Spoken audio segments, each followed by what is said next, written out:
Bienvenidos a un evento más del BBH, el Barcelona Bitcoin Hub, que ocurre aquí en esta maravillosa sala del Barcelona Finance Hub. Un antiguo, esto era antes la bolsa de Barcelona y ahora se ha reconvertido en un coworking y en un hub de finanzas.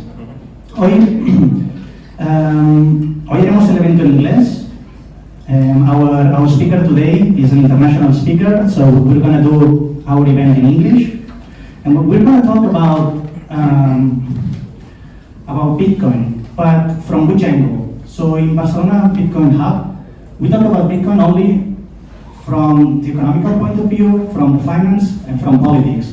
We don't talk about numbers go up or any other type of crypto or any type of Ponzi scheme. We're not here to talk about how to make money by some type of schemes or whatever, but rather to talk about the philosophy of what money is.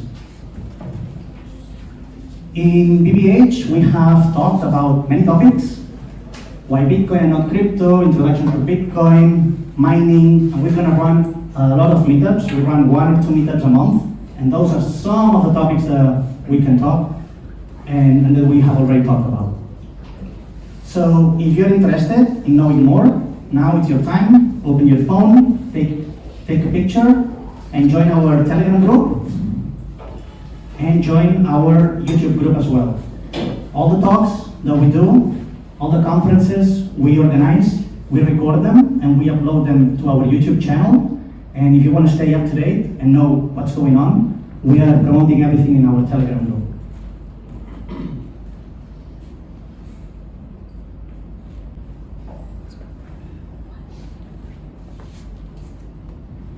So, what is the Barcelona Finance Hub? As you can see here, this logo. So this is the space that I was telling you about. This is a co-working finance hub. There are like 5 or 6 floors that you can come here. You can rent space. You can organize your meetings. You can hire it for your team, or if you're an entrepreneur, you can come here. And the goal or the difference between this space and any other spaces is that this is focused on finance. Right? So if you are into finance, if you are working in fintech or any type of banking service, like some of those companies here, like some banks or some fintech companies, this would be a good place for you to come, mingle, network with all these people. And they allow us to do these meetups here because our main topic is money. So, what are we going to do today? So we're just doing the introduction. We're gonna talk about the 5 S's of Bitcoin by Santosh. Then, after you hear what he has to say, and after you participate as well, because this will be like an open interaction with him, we're gonna do a visual. A visual is, it's like a methodology where all of us can participate. This is all I will say until now. And of course, networking, we can get some drinks, and we have a marvelous terrace on the other side of the building that we will invite you all to go and finish the meetup. And for those that don't have enough with all of this, we can then have dinner together and keep talking about Bitcoin. So with all that being said, so I'd like to welcome on stage Santosh, also known as student of Bitcoin, that will tell us about the 5 S's of Bitcoin. And he works for Bringin, so I hope that you tell us a little bit more about what are those 5 S's and what do you do. So thank you, Santosh. Thank you. I think it's better. Can everyone hear me? Yeah. Okay. Forget about it. Do you want to put your water bottle? Keep these questions. Those are eyes. Well, thank you everyone for coming. I don't speak Spanish. I tried learning, so estoy aprendiendo español, poco habla, but you're going to have to make do with my English today. If at any point, if I'm speaking too fast, please tell me to slow down. I have a habit of speaking fast. And if you have any questions, please ask them right away. I'd rather have it addressed if it's quick during the presentation instead of waiting till the end. So I'm here today to talk about the 5S of Bitcoin. The goal with the 5S is to capture what the ideal user journey would look like. A bit about myself. My name is Santosh. I started my career in SaaS, software as a service, spent 10 years there, got into fintech. I was itching to do more in Bitcoin, so I challenged myself with a personal 100-day Bitcoin challenge, where I wanted to make Bitcoin move every day for 100 days. So that meant interacting with strangers, my friends and family, to make Bitcoin move addresses. That made my wife and I realize that Canada wasn't the right place for us, so we ended up on the road for 2 years to learn about Bitcoin. And now I'm a co-founder at a European startup that bridges euros and Bitcoin. We'll talk about that a bit later. But before we get deep, with a raise of hands, how many here have an understanding of Bitcoin and can explain it to your neighbor? Okay, so less than half can do that. Great, okay. So I was not prepared for that today. But Jordy just gave me a heads up before I started, so I added a few slides. So if these slides don't look correct, it's because I added it like 5 minutes ago. So we'll start with what is Bitcoin, so you have more context for this presentation. Bitcoin is nothing physical, so let's start with that, okay? Bitcoin is meant to be digital money. What does that mean? So it is a book of records that's capturing two things. When Bitcoin is created and when Bitcoin moves. When someone says they own Bitcoin, there's nothing physical to this. The book of records has Bitcoin in some address, similar to how you get mail in your postbox, and the owner has access to this address via a key, the way that you have a key to your postbox. Everyone with me? Okay. Some attributes of Bitcoin. It's open, meaning you don't need permission, you don't need to give your ID, you don't need to give anyone any information about yourself to use Bitcoin. As long as you have the internet, and in some places in Africa, even if you don't have the internet, you can still use Bitcoin. It's scarce. You may have come across 21 million. Is that a number people have heard? Yeah. Okay, the Bitcoin people have, everyone else is like, what the hell is this? Okay. So there is only a limited amount of Bitcoin that can ever exist. And that number was fixed at 21 million. Let's not get into why 21 million, but just take it that it's only a maximum of 21 million Bitcoins that will ever exist. It's portable. Unlike you having to move a cow or 10 kilos of gold, Bitcoin is secured by what is known as a private key, which is 12 or 24 words. So all of you today, before you leave, can download a wallet, write down 12 words, and that is the key to your Bitcoin postbox, as an analogy. Everyone's okay? Yes. Okay. It's divisible. We have 100 cents for 1 euro. Well, in Bitcoin, it's called a Satoshi, and there's 100 million in 1 Bitcoin. It's durable, meaning you can send it any stored worldwide. Yes. It's durable because that book of records that I mentioned earlier is stored in computers all around the world. You can download this book of records, you can download this book of records, you can download this book of records. Every single one of you can download this book of records. All you need is a computer that has enough storage and an internet connection. And the last thing, it's verifiable. So because it is a global book of records, when I send a transaction to Jordy, the book of records has a transaction that says money is moved from one hand to another, and I can send him that information so he can verify that I did send that money and I'm not lying. If you compare that to our banking system, we don't have any confirmations that allow you to see what is happening within the banking curtains, aside from transactions sent. That is all you get to see. With Bitcoin, you get to see a lot more. How's everyone doing about Bitcoin? Because half of you have no idea what Bitcoin is and I've just thrown a lot at you. What's the sentiment like before we continue? Okay, the guy in the back says we're good. Okay, I feel like this middle group doesn't know much about Bitcoin. I want a reaction from you here. How are you feeling? It's okay, a thumbs up or down, it's okay. If it's thumbs up for now. Okay, if it's a down, that's How many okay too. Bitcoins are there in total? 21 million. Hey, great start. Okay, see? Progress. Okay. So my goal here today wasn't actually to teach you about Bitcoin. It was to give you a simple framework for a user journey in Bitcoin. And why? Why did this question even come to me? Where did this all start? If we go back to early 2003, I'd been in Bitcoin for a few years. I had been buying it, finding ways to tell my friends, bothering my wife about it.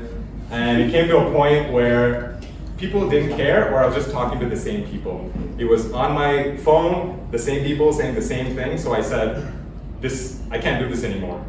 I went, bought a board. I actually wrote free Bitcoin and free Bitcoin demo, and I went to the streets. I stood there for 1 hour. I just stood there with the sign. Hundreds of people walked past me. Nobody gave a shit. After an hour and maybe 10 minutes, one person walked by and stopped and said, "What is Bitcoin?" And I felt like I'd won the lottery because someone cared to ask. So that person was in a hurry, so I didn't get to talk to them for too long. It was extremely short conversation, but I learned some people do care to learn. Once I realized that, streets with bars, the mall I got kicked out, streets with bars, in front of all the bankers, ski resort. Some people actually want a free Bitcoin at the ski resort. Again, in the bars, at the mountains, again, got kicked out of the mall. Every single time I stood outside with the board, I learned nobody cared. If 1,000 people walked by, maybe 2 people would stop. And even if they stopped, the same questions. Bitcoin is going to get blocked by the government. It's a scam. I can't touch it. It's too complicated. It kills the environment. Every single news article that you might see, I would hear that. So I started questioning, is this because there was too much financial privilege in Canada? Was there desperation? No. The banking system in Canada worked. So maybe people don't care because when they move money with their banks, it somewhat works. So then I asked, if I were to be somewhere else, let's say India, Southeast Asia, Latin America, Africa, would people care differently?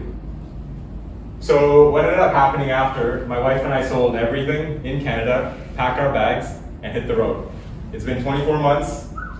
We're closing in on 100,000 kilometers, and in 17 countries, only to learn how Bitcoin is being used, and the way we perceive Bitcoin is completely different now.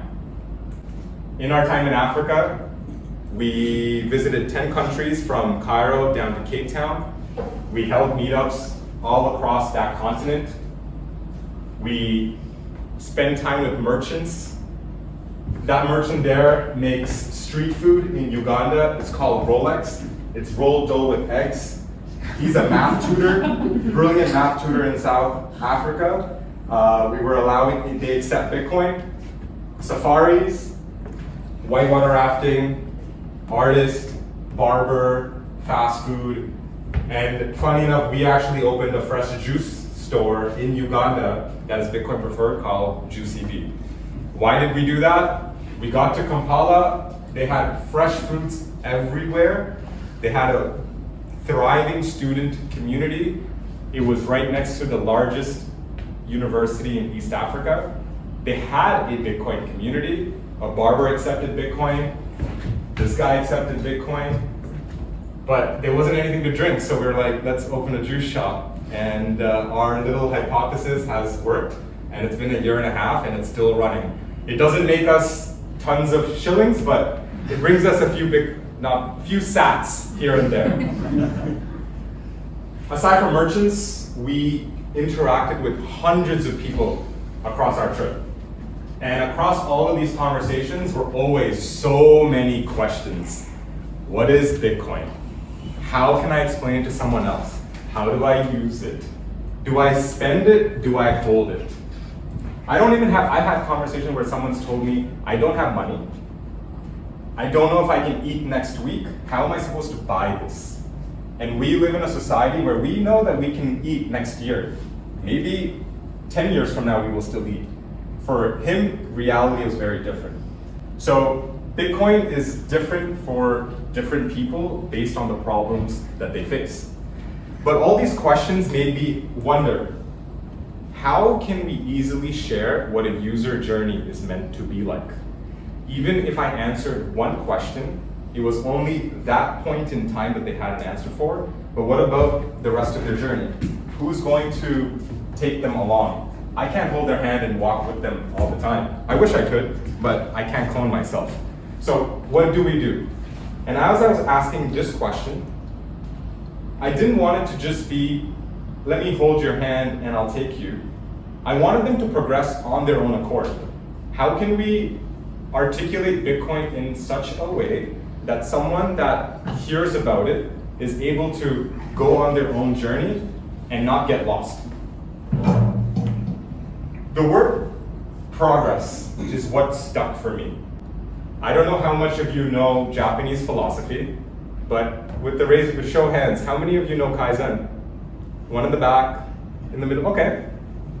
2 out of 30.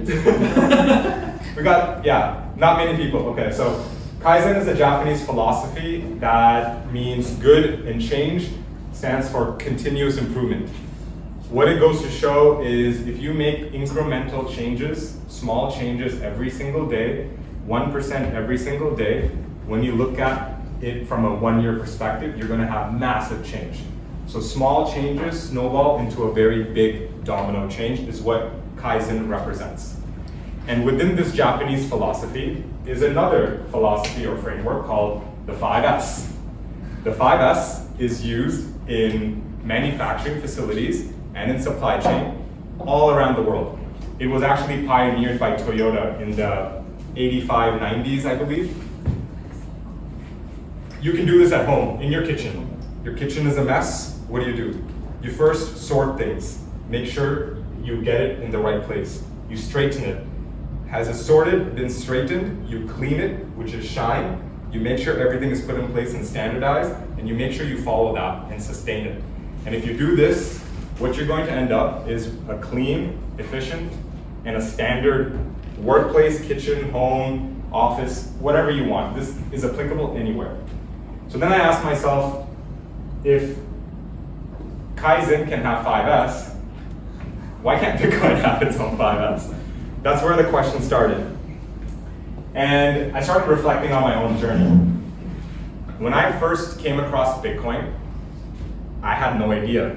I actually did a school project. Bitcoin came up. I didn't think much.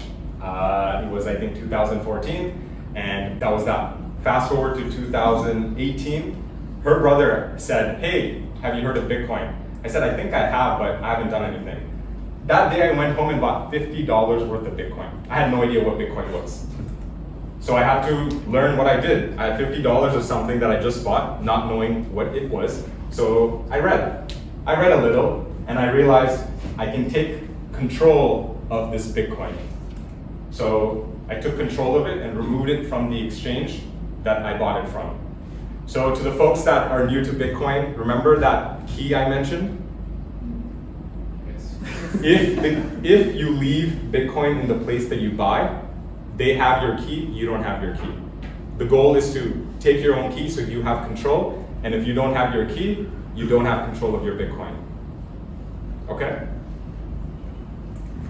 And I went and bought some more. And then I learned some more.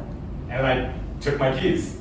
And then Bitcoin is meant to be cash. And I sincerely apologize. I should have emphasized this when I started the introduction.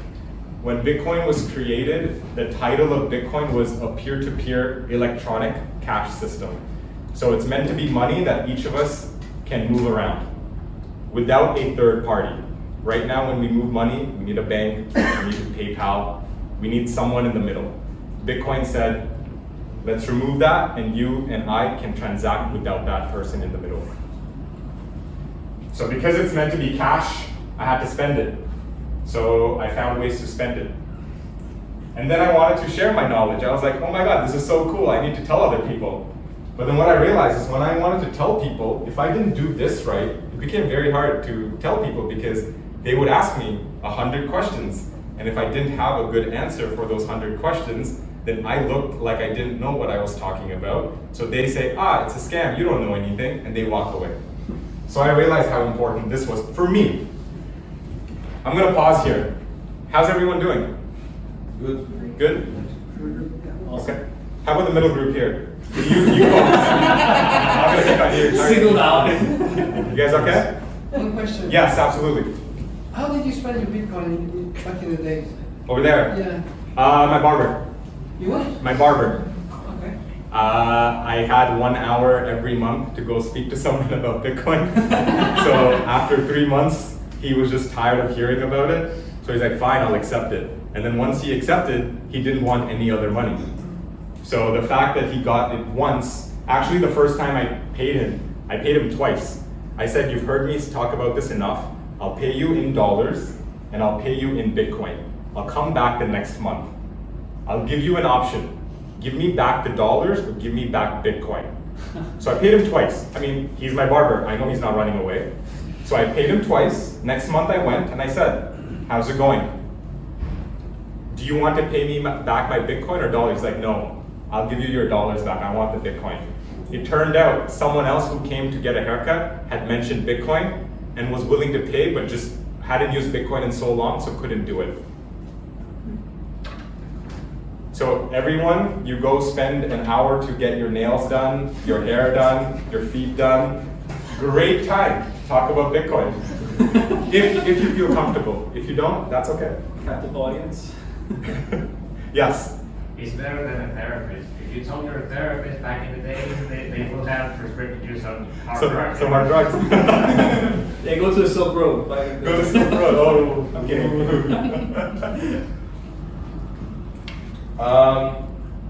But any other questions? Everyone's okay? All right. And through that reflection is where the 5S was born. Yeah, this sounds very boring, so I'm not even going to say it. You need to save Bitcoin, you need to secure Bitcoin, you need to spend Bitcoin, and you need to spread Bitcoin. And we'll walk through each of these in detail. But what you're seeing here, you see a 2D image. It seems like you can go through this one iteration at a time. Is that fair? But now if you look at it as a 3D image, each revolution that you go gets you deeper into this topic. You go down one revolution, you're like, okay, I kind of get this. You go down another one, makes a little bit more sense. Go down a little bit more, makes more sense. And the more revolutions you do, the more deeper you get into the subject. And I am very deep, which is why I'm here, sounding like a crazy person talking to you about this. But let's actually dissect each one. No one here wants to study, let's be honest. I don't have fond memories of studying for my university exams. I don't think any of you do. If you do, all the power to you. But no one's jumping up and down when you hear this word. So I'm going to skim over this. The goal here isn't to spend 100 hours and get prepared for an exam. It is to simply be open. Ask questions. Don't be closed-minded. But we'll get back to this. Don't forget this. We need to save Bitcoin. How do we save Bitcoin? You need to get your hands on it. You can steal it if you find someone's 12 or 24 words, the seed words or private key, sorry, but that's not the right way. So let's talk about the right ways to get your hands on Bitcoin. How many of you have heard of mining? All of you have heard of mining. Oh, all right, the new groups have heard about mining too. Okay, what do you know about mining? Creates Bitcoins. Creates Bitcoins, okay? Kills the environment. Kills the environment, okay. What else? Consumes a lot of energy. Consumes a lot of energy, okay. So what he just mentioned, that mining is what produces Bitcoin. That's how this system gets a hold of Bitcoin. So if you want to get your hands on Bitcoin, you can mine. What do you need? You need a dumb machine that you plug into a power outlet and an internet connection, and that's really it. It doesn't even have an on and off button. But it's probably out of reach for many of us. So let's go to something simpler. You can buy Bitcoin. You go to an exchange, you give them money, they give you Bitcoin. If you don't want to go to an exchange because you need to give your information, I'm pretty sure you come to any one of us here and hand us a 20 € bill, we'll give you Bitcoin. So you don't have to go to a centralized entity if you don't want to. You can find alternative means. Even though I work for a company that's going to ask you for information, I'm just being transparent and unbiased. And last, you can earn Bitcoin. So if you're new to Bitcoin, it's unlikely you're going to find an employer who's going to pay you in Bitcoin.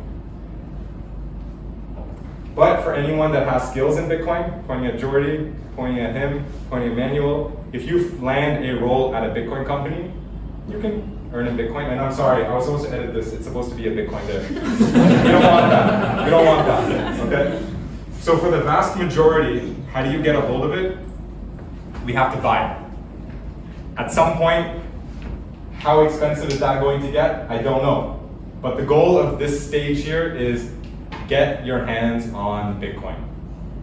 Everyone good? Yes. Okay. Oh no. What happened? There's a slide missing. It's okay.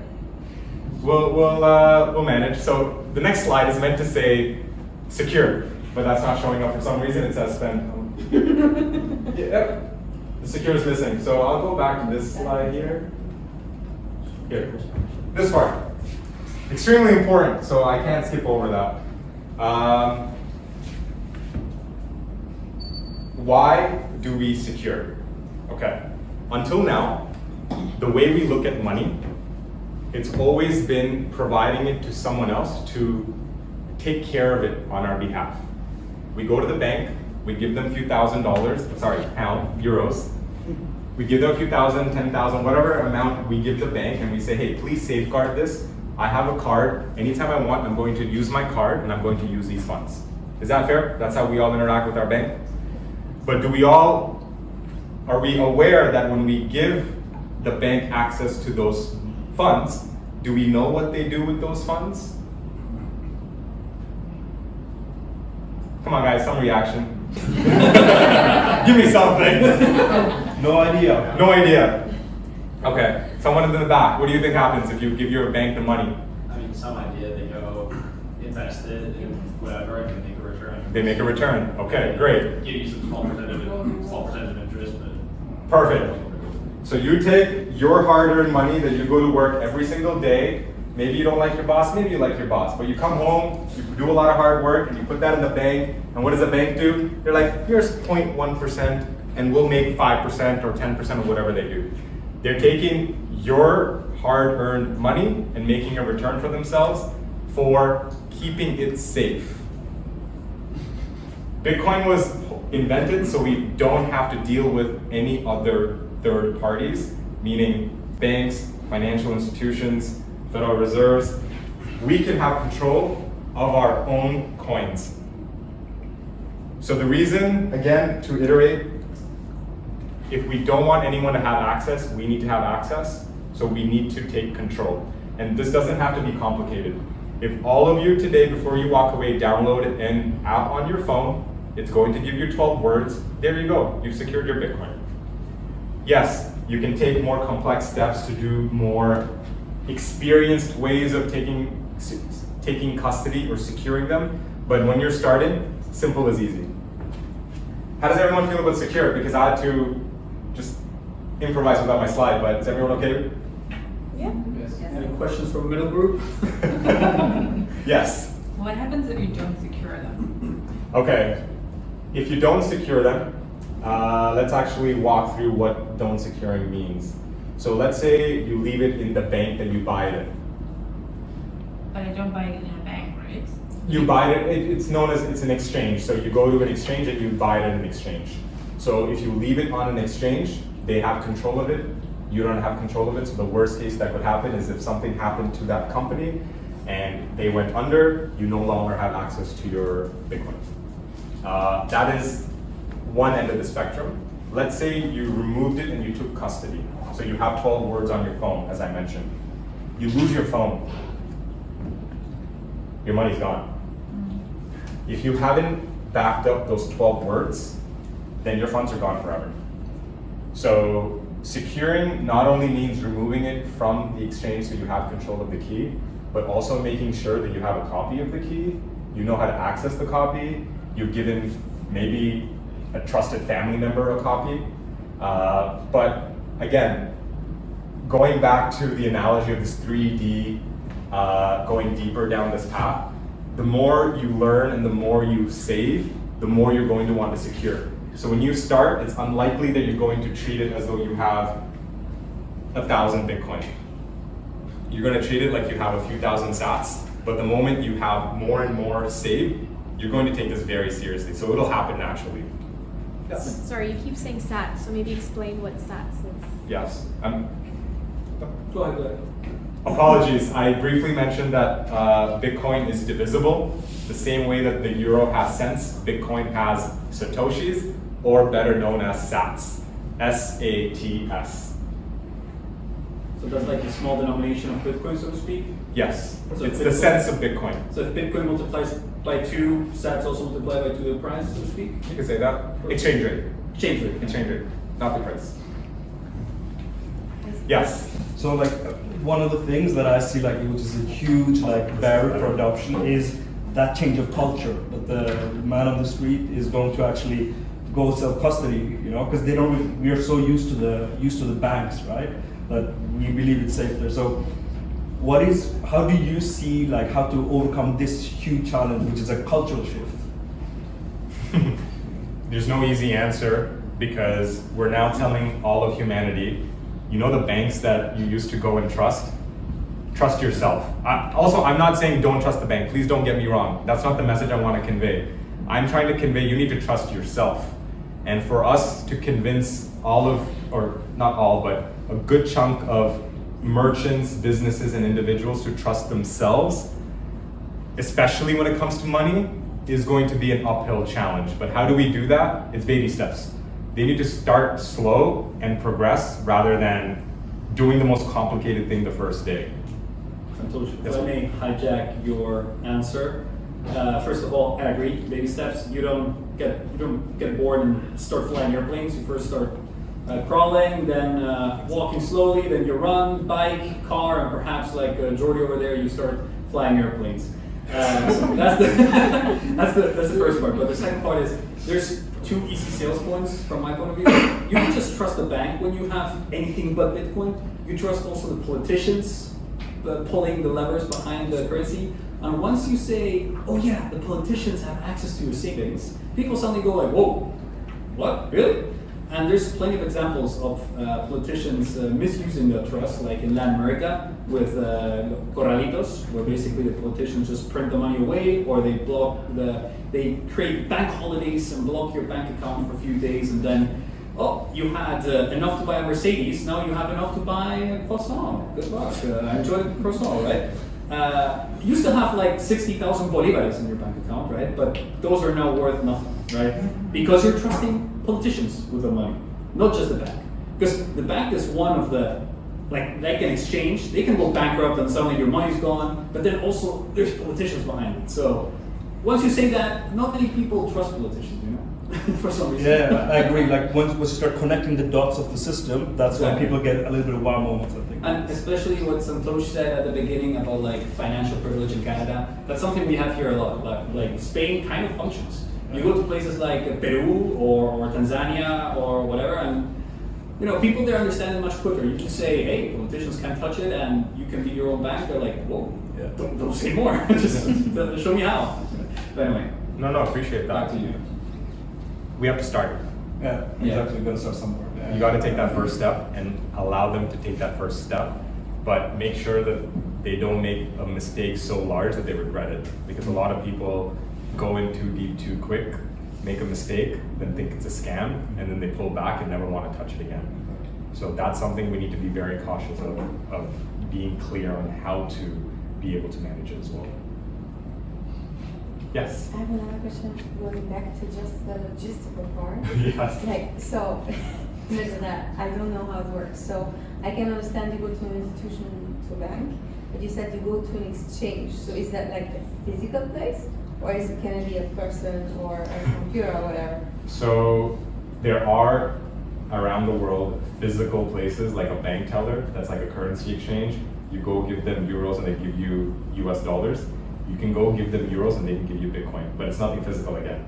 They'll give you Bitcoin onto your No, account. but I mean, Right. the location is, Look, that's what. Correct. Yeah. That, they exist, but that's not the dominant way that people buy and sell. Everything is online. So I would say 99.99% of Yeah, volume makes is more sense. online. Okay. Almost very little, I would say, is happening in those exchange kiosks, but there's probably a decent amount of volume that happens between people without anyone knowing. So we Okay. meet at a coffee shop and then I give you euros, you give me Bitcoin. That's probably happening a lot more than we know it, and it's the whole reason Bitcoin exists is so that we can do that.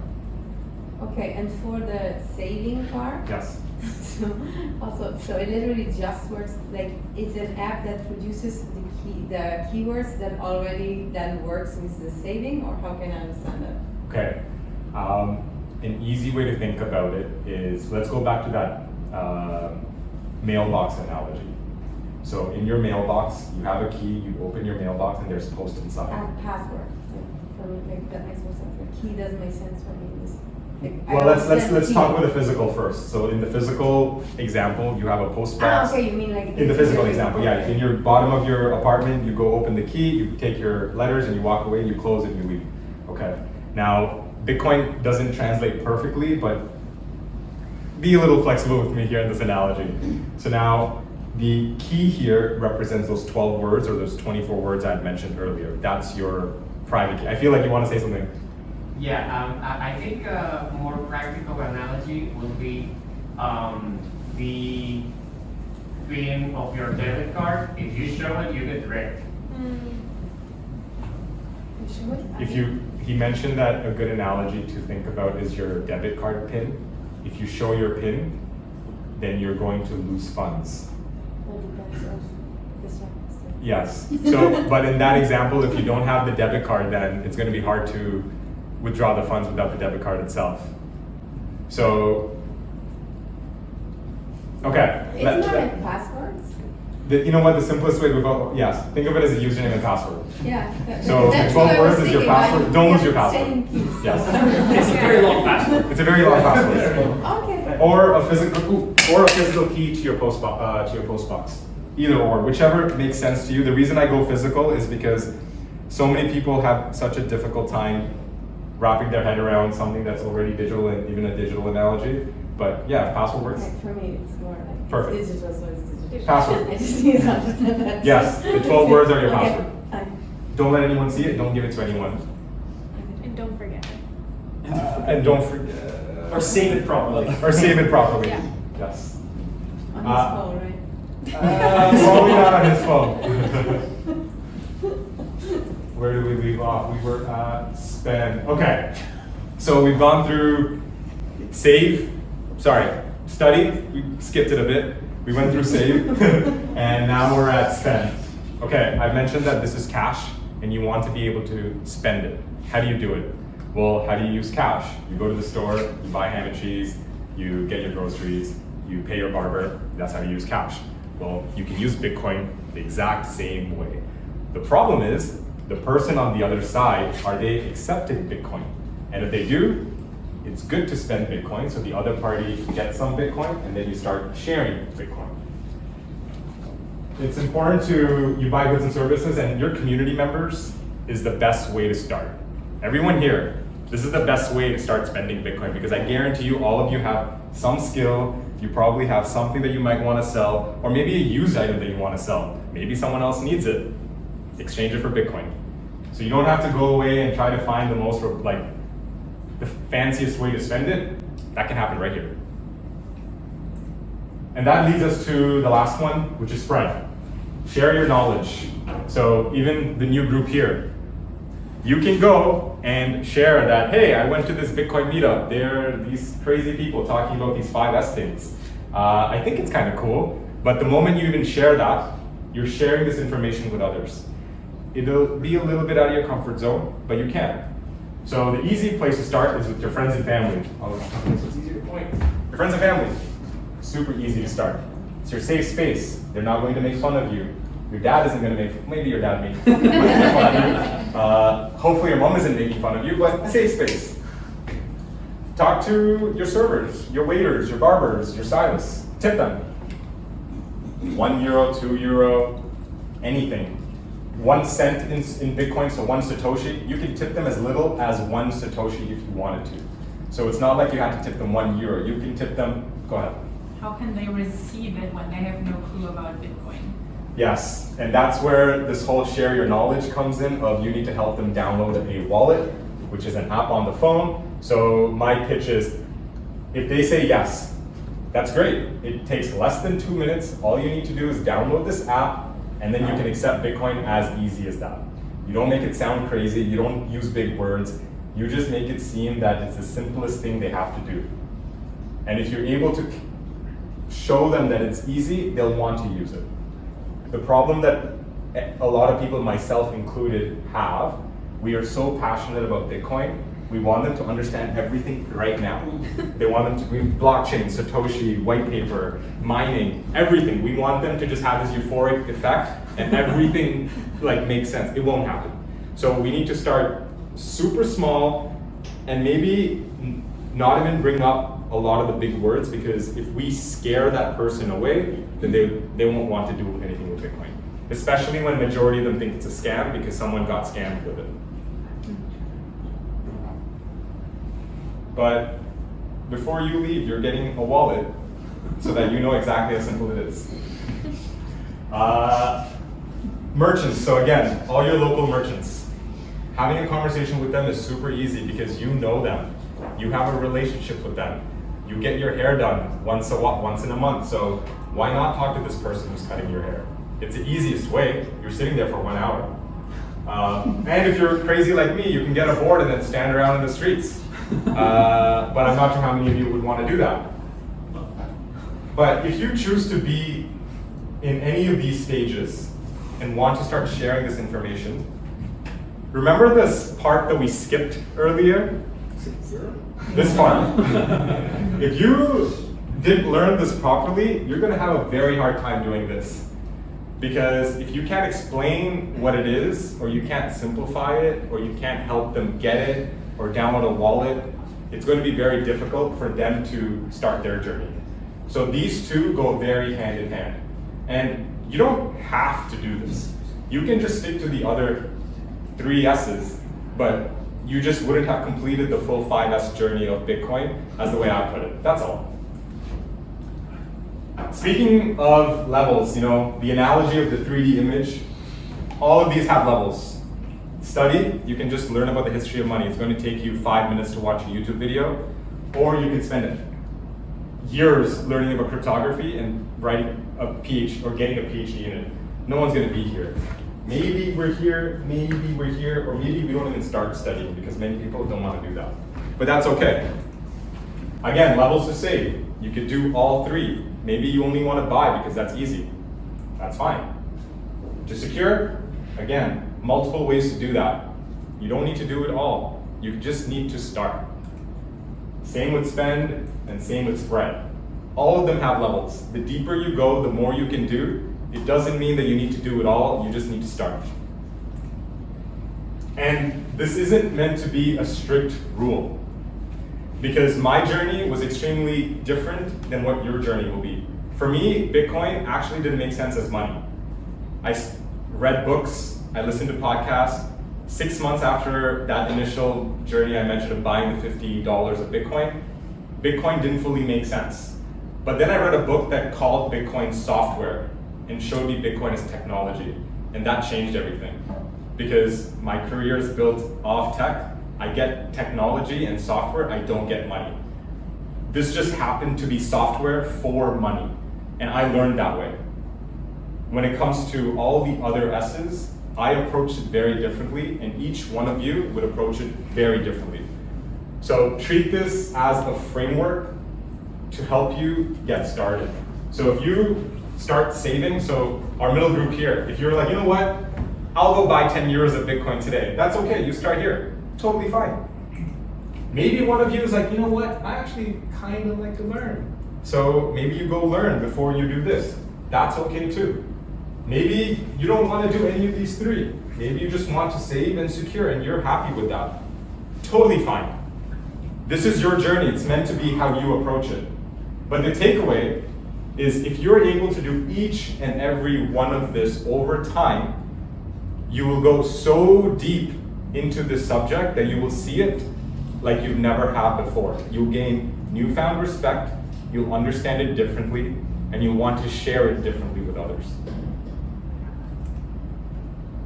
I want to share that, we grow the most when we're uncomfortable. If any one of those stages made you feel uncomfortable, well, guess what? That's where you should go spend some time, because you'll learn a ton if you're in an uncomfortable position. I'll close off by saying, I hope the 5S acts like a compass on your journey with Bitcoin, whether it's for yourself, family, friends, a stranger.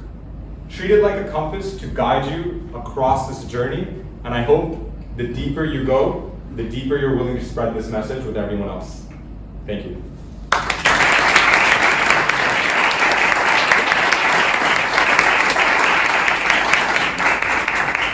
Here, use a mic. I'm not going to use a mic either. So, stay I'm with ready, me. I'm ready. Stay with me because we have a short Q&A. There were a lot of questions. Perhaps you can answer them. Otherwise, Maybe someone else can answer them. Exactly, because what Jordi mentioned at the beginning, the fishbowl. If there's not many questions, then we're going to move to the fishbowl, which is more like a joint conversation that we're all going to have around a few questions that you prepared for us on the next slide. So, any questions for Santosh? Santosh. On the back, right there. Yes, sir.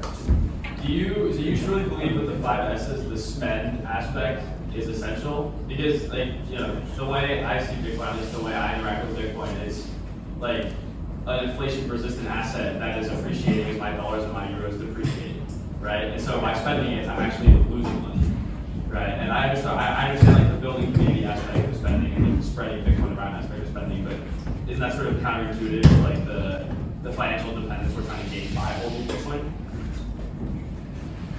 It's going to boil down to your ethos of, let's say, the 5th S of spread.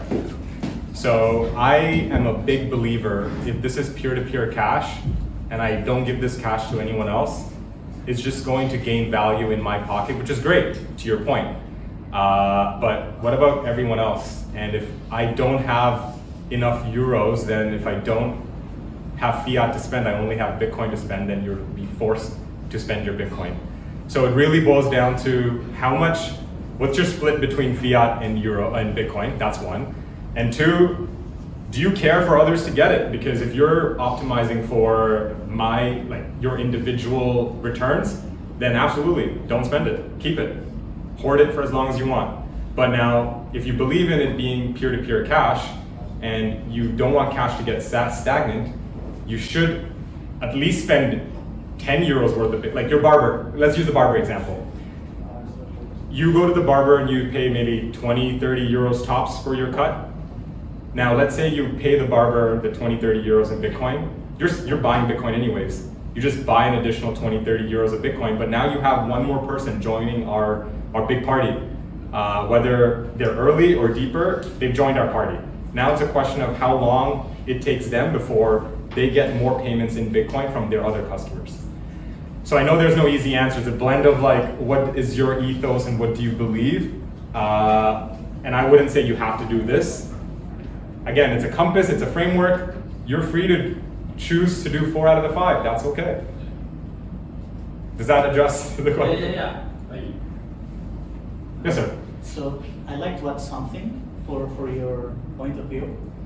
If you only hold it, if you buy it and hold it, and nobody else does this, what's the value of it? But if you use it, other people might find it valuable. So if all of us are using it, it might have like a value within our community. So maybe we're gonna work harder to get one of those units that all of us want to gather. I mean, it's peer-to-peer. If you're alone, it's just peer. I'm going to trade with myself, with the mirror, Any more questions, or do we want to move on? Yeah. So you see the shy hand over there? Two more hands? Add one small Let's thing do one thing. So everyone's going to listen to it properly. No need to scream. No, just to add one small thing to that, because Bitcoin can be a store of value and cash at the same time. With euros, we want to spend it as fast as we can, because we know it doesn't hold value. And maybe you bought your gold bullion, or you put your money into real estate as your store of value. For the first time in history, we have both in one, which also makes it difficult for tax reasons for those who want to collect your tax. Because how do you tax something that's cash and a store of value at the same time? So just wanted to add that. It can be, for the first time in history, both things at the same time. And a unit of account. And a unit of, yes. Because I don't see too many questions and this is turning more into a conversation, let's jump into how the fishbowl works. So, is it working? I don't think so. Can I have another? No? Sí, pero no. You also have a question? Yes. Okay, go ahead. So, Santosh, you're not done. so, could you say like your primary motivation with it? Is it like ownership? For Bitcoin? Yeah, so I wanted to know, is this working? No. No. It's right? not working. You can just, yeah. No, okay, I was saying louder. So I just wanted to understand the primary motivation of it, if it's like the ownership of the units that we can share and share things. The motive for all of us, the motive for me, the motive for you, who is it for? In general? What do you mean? Is it- Like when you said the motive to have ownership. No, I mean like what's for you, your motivation For me? Bitcoin? Yeah. Okay, so do you remember in the beginning that Jordy introduced me as student of Bitcoin? Mm-hmm. Okay, so 4 years ago, I bought this domain, student of Bitcoin.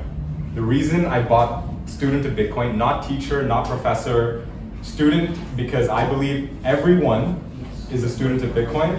They just haven't realized it yet. We all will get there.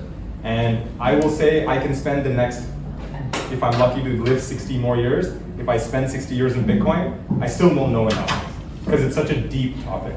So for me, why am I doing it? To be very frank, I just enjoy learning about Bitcoin and how people perceive Bitcoin, because you perceive it differently, he perceives it differently. The middle group is just learning about it. So everyone perceives about Bitcoin so differently, and I enjoy trying to bridge that gap for someone, wherever they are in the journey, to help them progress, which is the whole reason this 5S came to be, is I would like to help people learn and progress their journey in this technology.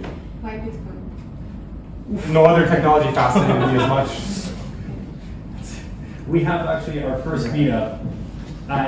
He gave a presentation in Spanish about an economic introduction to Bitcoin, and I gave a presentation about why Bitcoin and not crypto. Like, why not the rest? Why not any of the other, let's be honest, shit coins like Ethereum, Cardano? Why not? And it's in YouTube, so if you want to study, that's something you didn't say. You can just watch videos, or to listen to podcasts. There's a lot of stuff. Or come to a meetup. We'll talk about it. Fishbowl. Yeah, fishbowl. So. Yes. Oh, that. Oh, Yeah, question. One more. Just a question about inflation, like how does it impact Bitcoin and will it impact Bitcoin, or it's safe, secure, and all that? Oh, thank you. Okay, so the question I heard was, how does inflation impact Bitcoin? Yeah, exactly. Okay. So you remember the 21 million number I mentioned? Yeah. Okay.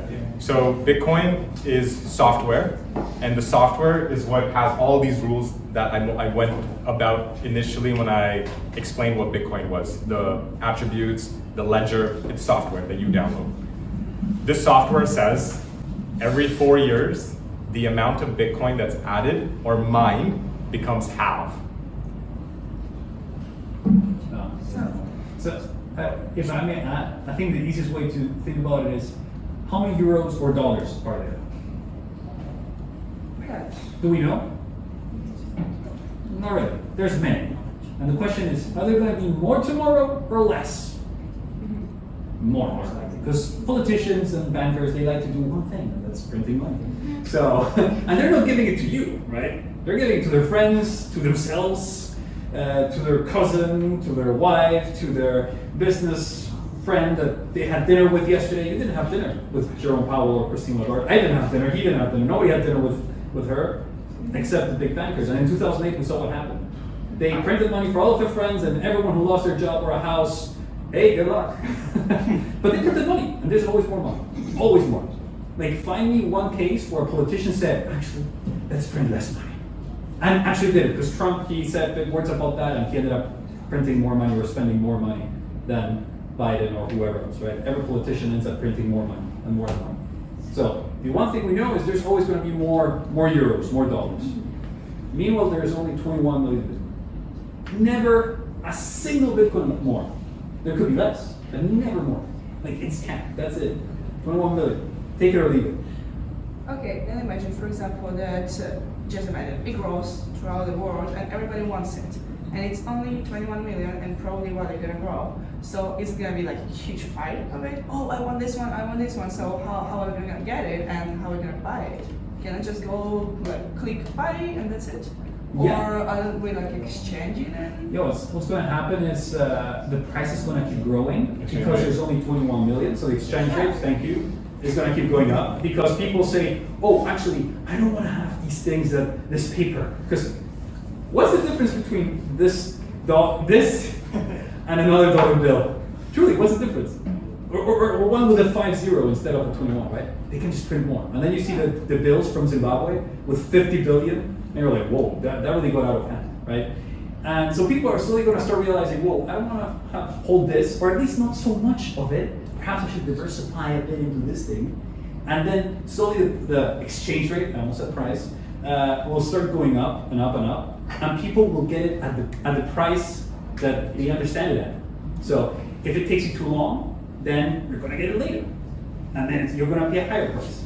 But the one thing that you know is like, once you get off the Titanic, you don't ever ask again, like, oh, I'm now off the Titanic, let me get back in. You know? You don't say, oh, I sold my euros, now I'm finally on Bitcoin. I'm like, either on an island, if you like, because it's solid, or on a rescue boat, whatever you want to picture. You don't say then, oh, okay, I'm now safe, let me get back on the Titanic. So it's sinking at incredible speeds, right? But if I'm not wrong, I think the question was, is there even enough Bitcoin for everyone?